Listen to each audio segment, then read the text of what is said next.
Ndabasuhuje kandi cyane.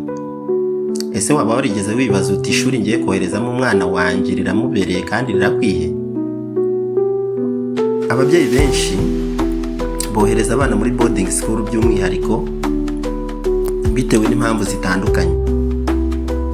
Wenda bashaka ko bamenya kwigenga ubwabo, bashaka ko batsinda kandi neza, cyangwa kubera akazi kenshi kabagose nk'ababyeyi kababuza gukurikirana abana babo neza, babohereje muri boarding school kugira ngo abarezi babafashe.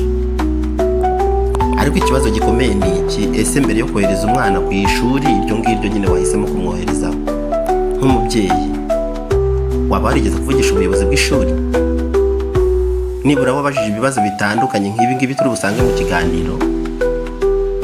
Reka uyu munsi ngiye kwereka ibibazo by'ingenzi cyane buri mubyeyi wese yakwiye kubaza mbere yo kohereza umwana muri boarding school by'umwihariko.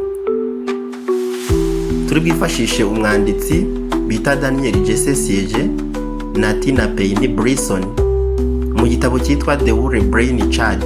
Uyu mwanditsi bita Daniel Jesse Siege dukunze kumugarukaho kenshi kuko arafasha cyane mu burezi. Yavuze ibintu byinshi ku bijyanye n'uburezi.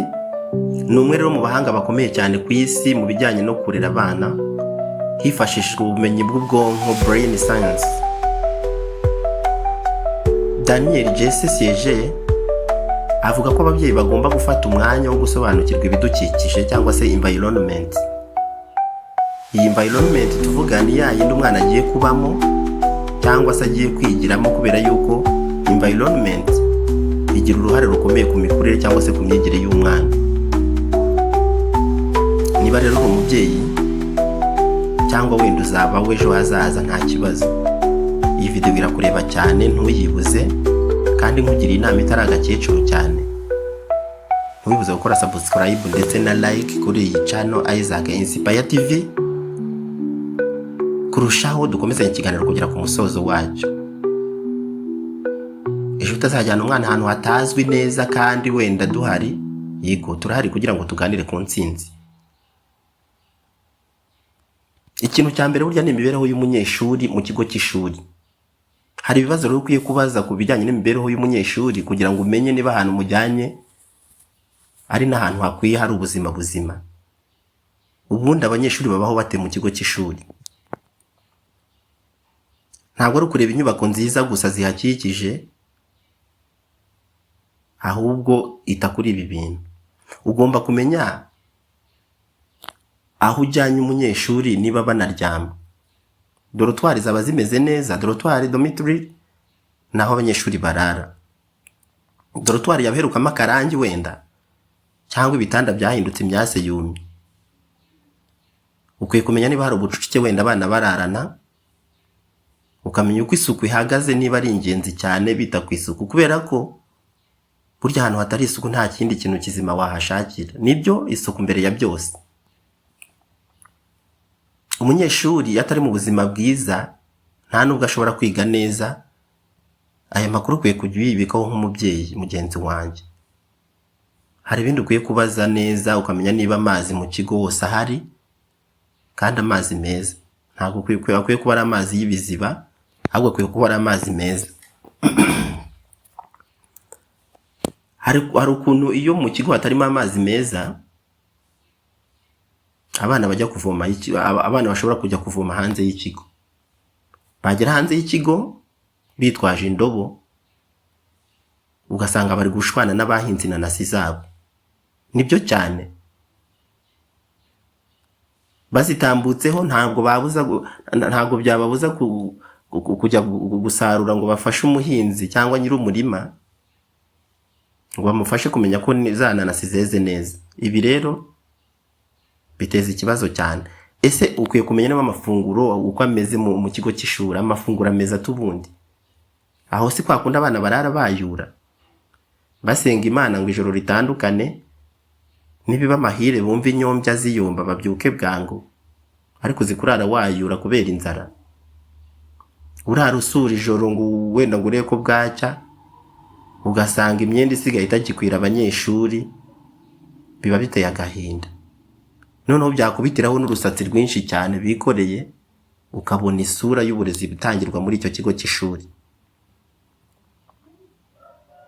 Ukwiye kumenya ni kangahe bajya ku meza ku munsi. Niba atari wenda atari ukubatekera amazi buzi, imibereho ngo usanga ari hamana mu kigo. Ubuzima bw'umunyeshuri burya buruta amanota gusa yayandi ahabwa n'ishuri, kuko burya amanota ni imibare. Amanota ni imibare, umuntu wese yakwandika kuri birete kandi bigakunda. Ahubwo hari icyo ukwiye kujya witaho, imibereho y'umunyeshuri mbere ya byose. Yego n'amanota biraza, ariko first of all imibereho y'umunyeshuri mu kigo cy'ishuri. Uburezi n'uburyo bwo kwigisha naho ukwiye kugira ibibazo bazaho. Mwigisha mute kugira ngo abana batsinde? Ukwiye kutareba amanota gusa nyine kwa ya n'umunyeshuri azana nkuko twabivuze, ahubwo wowe reba uburyo bukwiye umunyeshuri agera kuri wa musaruro. Ibintu ugomba kumenya neza, ukwiye kumenya niba abarezi bafite ubumenyi buhagije bwo kwigisha abana, cyangwa wenda ikigo wasanga ari ugufatafata wenda abo babonye bose ngo bigishe, kandi umuntu wese ntago afite ubushobozi bwo kwigisha. Abigisha naba bafitiye competence, hari urwego rugenda rubigena. Ese abo barezi bafasha abana bafite intege nkeya, cyangwa mwarimu ajyana n'umwana wumva gusa? Hari gahunda yo gusubiramo amasomo, cyangwa abana bafatira ku kibaho tayari? Hari abana baba barisiriduwe bafatira ku kibaho mwarimu yigisha, rimwe na rimwe bakanavumbura ibyo mwarimu yigisha ari bwigishe ataratangira no kubyigisha nyirizina. Hari amashuri ashobora gutsindisha ariko ntiyubake umwana mu buryo bwiza. Ikindi kibazo rero gikomeye, ese mwita ku myitwarire y'umunyeshuri cyangwa umunyeshuri niyizimiza ikicyura? Indangagaciro n'imyitwarire ntibigasigare utabikozeho cyangwa utabibajijeho. Ikibazo gikomeye baza kuri iyi ngingo ni izihe ndangagaciro mwigisha abanyeshuri. Urugero nko kubaha abato n'abakuru, gukorana hagati yabo ubwabo nk'abanyeshuri, kuvugisha ukuri mu bandi bantu. Izi ni indangagaciro zikwiye kuba zidasigana n'abanyeshuri mu kigo cy'ishuri. Umwana nibyo ashobora gutsinda neza amasomo, yego, ariko akaba nta ndangagaciro agira, kandi ibi bintu ntabwo byamugira umuntu wuzuye nyawe. Ishuri ryiza ntabwo ari ritanga ubumenyi gusa, ahubwo ni rya niryo ryubaka umutima n'imyitwarire y'umunyeshuri. Baza neza cyane, utese mufite amategeko agenga imyitwarire? Ese mufasha abanyeshuri gukemura amakimbirane mu mahoro? Haba hari uburere bw'iby'umwuka mutanga muri iki kigo, nko gusenga, kwiga ijambo ry'Imana? Mwaba mubishyira imbere mu byo mutoza abanyeshuri? Yego, iki kintu ntabwo gikwiye gusigana n'ibyo dutoza abanyeshuri cyangwa n'ibyo abanyeshuri batozwa, kuko umuntu nyamuntu akwiye gukura mu nguni zose kandi agatozwa mu nguni zose. Bajya babivuga neza, conscience sans conscience ne que ruine de l'âme. Aha rero muri ibi by'umwuka haziramo na ya conscience. Ukwiye kumenya ibijyanye n'umutekano w'abanyeshuri, ukabaza ikibazo gikomeye niba umutekano w'abana wifashe neza mu kigo. Ibintu buriya uba ukwiye kumenya neza, ukwiye kumenya niba hari abazamu cyangwa se hari abo babita abasekirite. Hari abazamu bahagije, cyangwa ni handi umunyeshuri asohoka ishuri, mwarimu wenda arimo yigisha isomo rikataje, agaca ku marembo magari y'ishuri akajya gutekesha ubugari n'isosi hanze y'ikigo, akabuhozahoza abandi barimo biga. Ikigo gikwiye kugira abasekirite kandi bari serious. Haba hari uburyo bwo gukurikirana abashyitsi baza. Ubusanzwe abanyeshuri bakwiye gusurwa n'abantu bafitanye isano, cyane cyane ababyeyi babo bwite. Iyo atari inzego burya zireberera abanyeshuri cyangwa se zireberera uburezi, ubundi abashyitsi bandi bagana ishuri bakwiye kuza bafite impamvu zumvikana, kandi bakaba ari abashyitsi b'umugisha koko. Impamvu tuvuga ko ababyeyi bwite aribo bakwiye gusura abanyeshuri, ni uko ababyeyi aribo babaze focus y'umunyeshuri cyangwa se cyamuzanye nyirizina. Hari rero hizira abandi bantu bakigira muri ambiance n'abanyeshuri, kuganira ku bijyanye n'umusaruro n'ikigenza umunyeshuri ku ishuri, ugasanga nta n'umwanya wabyo uhari, kandi ikigo cy'ishuri focus ni ukwiga. ubwo rero umubyeyi yaje we nk'uzi imvune zo kurera, iki kintu agiha umwanya cyane kugira ngo buri ntambwe yose bagende bayiganiraho, byaba ibi by'imibereho ndetse n'amasomo muri rusange. Umubyeyi agataha anyuzwe, haba hari n'ibitagenda neza, ubwo aba abonye umwanya wo kugira ngo azaganirize ubuyobozi bw'ishuri bugira ibyo bunoza mu mibereho y'abanyeshuri ndetse n'imyigire muri rusange. Ikindi ukwiye kumenya ni ukumenya niba abanyeshuri barinzwe nijoro neza. Hari umutekano wa kumanywa, ariko nijoro naryo rigirira ibyaryo, kandi umutekano ibihe byose uba ukenewe. Cyangwa se wenda ni kwa kundi abajura baza bagakusanya byose by'abanyeshuri bakarenga nta n'utabaje, wenda ahubwo hakabaho gukora raporo igezwa ku babyeyi gusa ngo twamenye ko abanyeshuri bibwe, bigacira aho ngaho nta n'anketi ikozwe. Ni ukumenya ngo iyo bigenze gutyo ubundi hakorwa iki, iyo bibaye igikurikiraho ni iki, kugira ngo umubyeyi nawe yumva atuje yizeye n'umutekano w'umunyeshuri. Ukwiye kutibagirwa no kubaza, ese iyo umwana arwaye bigenda bite? Mu kigo haba hari infirmori cyangwa umuforomo wo kubakurikirana? Niba bidahari, yego byose birashoboka yuko bitahaba, ariko se nibura ikigo nderabuzima kiri hafi ku buryo ubutabazi bw'umwana bubasha gukorwa mu buryo bwihutiwe cyangwa se bwihutirwa? Burya umutekano w'umwana wawe niwo wa mbere, ibindi byose biza nyuma y'iki. Ukwiye kumenya uko itumanaho hagati y'umubyeyi n'ishuri riba rihagaze. Ese umubyeyi ashobora kuvugana n'umunyeshuri we ryari? Iyo umubyeyi akeneye umwana cyangwa umwana akeneye umubyeyi, ubundi hagati yabo hazamo nde wabasha kubahuza ariko atabahutaje? Ese hari igihe cyagenwe cyo kuvugana kizwi, cyangwa ishuri ritanga amakuru mu iterambere ry'umwana? Ku bijyanye n'iterambere ry'umunyeshuri cyangwa ry'umwana, ishuri ryaba ritanga amakuru? Hari uburyo nibura bunoze bwo gutanga amakuru ku iterambere ry'umunyeshuri?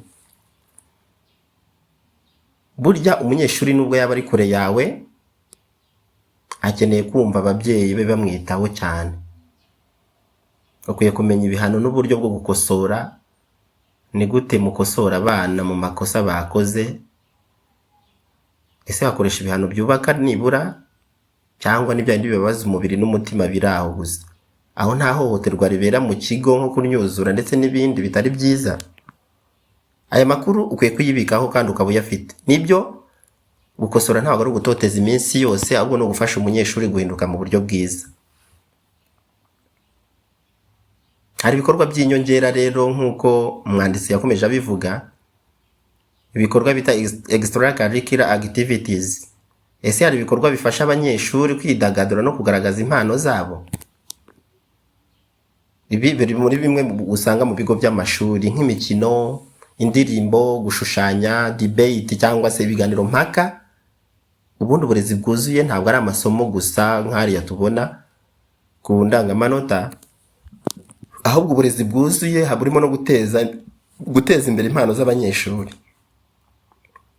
Turimo rero dusatira umusozo. Nk'umubyeyi ukwiye kutajya wohereza umwana wawe aho utazi neza gusa kubera ko wumvise bahavuga, ahubwo nawe ukwiye gufata umwanya ugasura ikigo cy'ishuri. Ushobora kuganira n'ababyeyi baharerera ndetse ukaganira n'ubuyobozi bw'ishuri, ukabaza ibibazo bitandukanye bishoboka kugira ngo nibura ufite amakuru ahagije ku kigo ugiye koherezamo umunyeshuri umwana wawe. Wibuke ejo hazaza h'umwana wawe ni wowe ukwiye kuhabumbatira uyu munsi, kuko uri kumufasha uri kumutekerereza muri uyu munsi cyangwa muri iki gihe. Ishingiro ry'ahazaza ha kera h'umwana rero ukwiye kumufasha kuhategura neza, nk'uko abahanga mu burezi babigaragaza. Aho umwana yigira hagira uruhare runini ku hazaza he. Ushobora kuba wakunze iki kiganiro kandi n'iki gikundiro rwose, keretse ku batazi gukunda cyangwa batazi ibyo gukunda. Kanda like, ukore subscribe kuri iyi channel Isaac Inspire TV, kandi ndakunda cyane ndanashimira bamaze kubikora, ariko nawe utarabikora ntubibuze kubikora. Gusangiza iki kiganiro abandi babyeyi ni ingenzi cyane ku bumenyi nk'ubu, kuko ubumenyi nk'ubu bushobora kurinda ubuzima bw'umwana, kandi tubereho gufasha abana no kubarinda. Ndabashimiye rero bakunzi bacu, ibiganiro nk'iki nakagaruka. mwakoze cyane kuza kandi ndanabakunda.